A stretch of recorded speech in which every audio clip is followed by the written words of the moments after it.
आज हम बात करेंगे भारत और तुर्की के बीच बढ़ते तनाव की, जो ऑपरेशन सिंदूर के बाद चरम पर पहुंच गया है। आखिर क्यों भारत में #बॉयकॉट टर्की की मुहिम जोर पकड़ रही है? क्या है तुर्की के पाकिस्तान समर्थन का सच और भारत इसका जवाब कैसे दे रहा है? आइए इस मसले को गहराई से समझते हैं। नमस्कार, मैं हूं गजेंद्र सिंह और आप खोल चुके हैं न्यूज डिग्गी। 22 अप्रैल 2025 को जम्मू कश्मीर के पहलगाम में एक आतंकवादी हमले में 26 मासूम नागरिकों की जान चली गई, जिसमें ज्यादातर हिंदू पर्यटक थे। भारतीय खुफिया एजेंसियों ने इस हमले का तार पाकिस्तान और पीओके में मौजूद आतंकी ठिकानों से जोड़ा।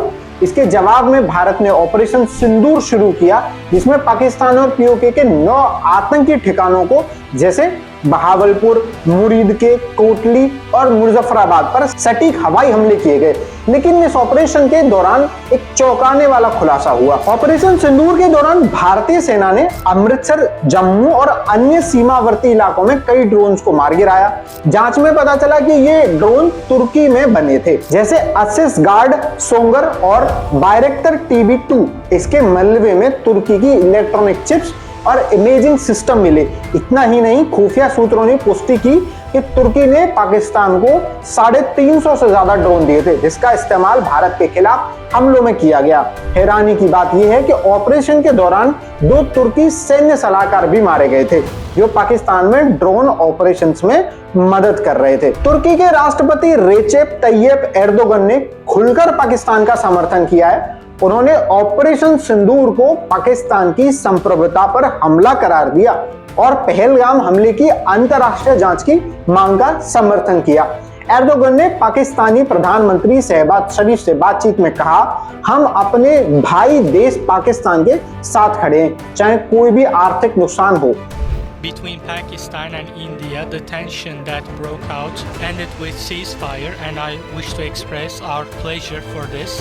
The nefarious terror attack, or with the missile attack against Pakistan, we had a very clear stance. We expressed our support to the Pakistani public, and the tension which reached serious levels, and in order to decrease it, we made efforts. With brother Shahbaz Sharif, we had a phone call which was very significant. We congratulate the Pakistani brothers. और उन्होंने आतंकवादियों को भाई कहकर भारत के खिलाफ उकसाने वाला बयान भी दिया। अब ये बयान भारत के लिए नाराजगी का कारण बने, क्योंकि भारत कश्मीर को अपना आंतरिक मसला मानता है और तुर्की का हस्तक्षेप इसे बर्दाश्त नहीं है। हमारे घर के मामले में किसी दूसरे का दखल क्यों ही हमें पसंद आएगा। तुर्की का कश्मीर पर रुख नया नहीं है। एर्दोगन पहले भी संयुक्त राष्ट्र जैसे मंचों पर कश्मीर को अंतर्राष्ट्रीय मुद्दा बताकर पाकिस्तान का पक्ष ले चुके हैं। उनकी ये रणनीति इस्लामी देशों में तुर्की की छवि को मजबूत करने की है, लेकिन भारत इसे अपनी संप्रभुता पर हमला मानता है। तुर्की का पाकिस्तान को ड्रोन और सैन्य सलाह देना इस बात का सबूत है कि वे खुलकर भारत के खिलाफ पाकिस्तान का साथ दे रहे हैं। तुर्की की इस हरकत के बाद भारत में बॉयकॉट टर्की कैंपेन ने जोर पकड़ा। सोशल मीडिया पर लोग तुर्की के सामान, पर्यटन और सांस्कृतिक आदान प्रदान पर बहिष्कार की मांग करने लगे।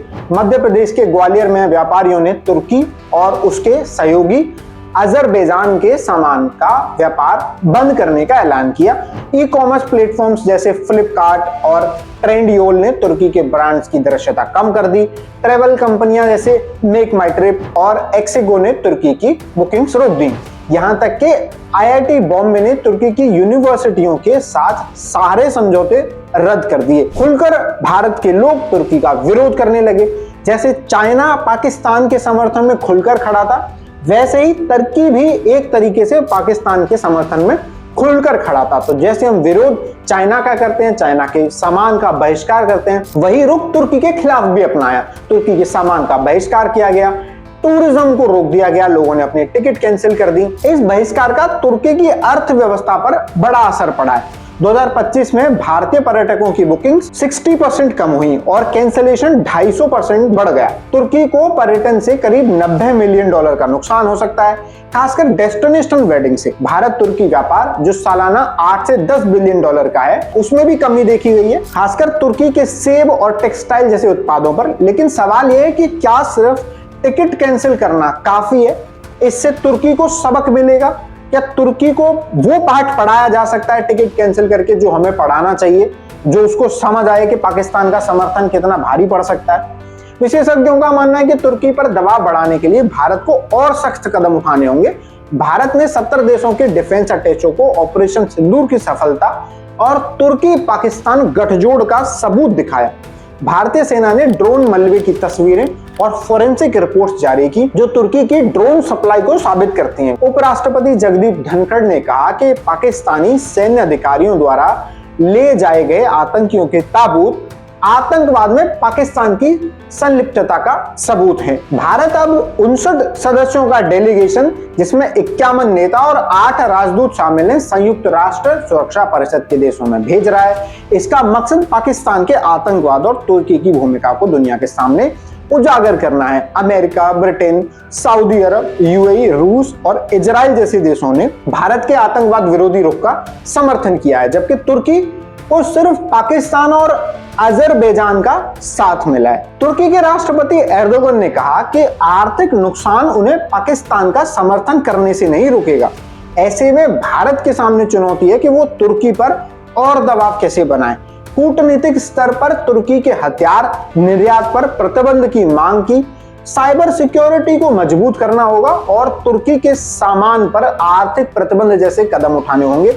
लेकिन तुर्की की जिद उसकी इस्लामी दुनिया में छवि बनाने की रणनीति से जटिल बनाती है। तो क्या तुर्की अपने रुख में बदलाव लाएगा या भारत को और सख्त कदम उठाने होंगे? क्योंकि कमर तो तोड़नी पड़ेगी। जो पाकिस्तान का समर्थन कर रहे हैं, चाहे वो चाइना हो चाहे वो तुर्की हो, उन देशों की जब तक आर्थिक स्थिति को नहीं तोड़ा जाएगा तब तक ये आतंकवाद का समर्थन करना बंद नहीं करेंगे। इस मसले पर आपकी क्या राय है, हमें कमेंट बॉक्स में जरूर बताएं और ऐसी तमाम खबरों के लिए हमारे साथ जुड़े रहें। तब तक के लिए धन्यवाद।